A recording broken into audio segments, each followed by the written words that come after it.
Hello everyone, ఎలా ఉన్నారు? అందరు బాగున్నారా? ఈరోజైతే రక్షాబంధన్ కదా. నిజంగా ఫస్ట్ చెప్పాలంటే మీ అందరికీ థ్యాంక్స్ అండి. నా వీడియో కోసం మీరు చాలా చాలా వెయిట్ చేస్తున్నారు. కానీ నేనే జాబ్ చేయడం వల్ల నాకు అస్సలు టైం కుదరట్లేదు. అయినా మీరు ఓపిక్గా వెయిట్ చేస్తున్నారు. అందుకే అంటారేమో సబ్స్క్రైబర్స్ నిజంగా దేవుళ్ళు అని.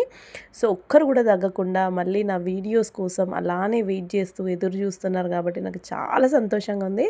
కాకపోతే కొంచెం డిలే అయింది. కొంచెం అయితే అడ్జస్ట్ చేసుకోండి, ఓకేనా? సో ఈరోజు అయితే రక్షాబంధన్ కాబట్టి ఆ రోజు నేను తీసిన వీడియో అప్లోడ్ చేద్దామని కొంచెం అయితే డిలే అయ్యింది. సో మా బాబుకి రక్షాబంధన్ రోజు రాఖీ కడుతుంది.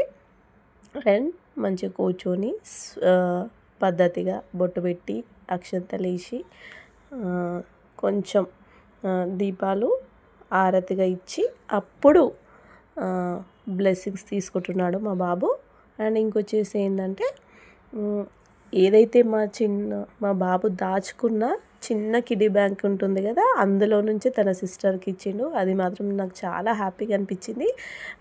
నేను చిన్నగా ఉన్నప్పుడు మాత్రం మా మమ్మీ డాడీ వాళ్ళు మా అన్నయ్యకి ఇచ్చేవాళ్ళు, అదే మాకు ఇచ్చేవాడు. కానీ ఏదైతే వాళ్ళ తాత, వాళ్ళ పెదనాన్న కావచ్చు, వాళ్ళ పెద్దమ్మ, ఎవరైనా ఇట్లే పెద్దవాళ్ళు ఇస్తారు కదా, తీసుకొచ్చి కిడ్డీ బ్యాంక్లో దాచుకొని అట్లే సేవ్ చేసుకుంటాడు అనమాట. అదే రక్షాబంధన్ రోజు వాళ్ళ సిస్టర్కి ఇస్తున్నాడు. సో అది మాత్రం నాకు చాలా హ్యాపీగా అనిపించింది. సో ఈ వీడియో మీకు ఎలా నచ్చిందా లేదా కామెంట్ చేయండి, నాకు అర్థమవుతుంది. అండ్ మీకు ఎలాంటి వీడియోస్ మీరు నా నుంచి ఎక్స్పెక్ట్ చేస్తున్నారో అది కూడా కామెంట్ చేయండి. నేను చేయడానికి మ్యాక్సిమం ట్రై చేస్తాను, ఓకేనా? Thank you so much.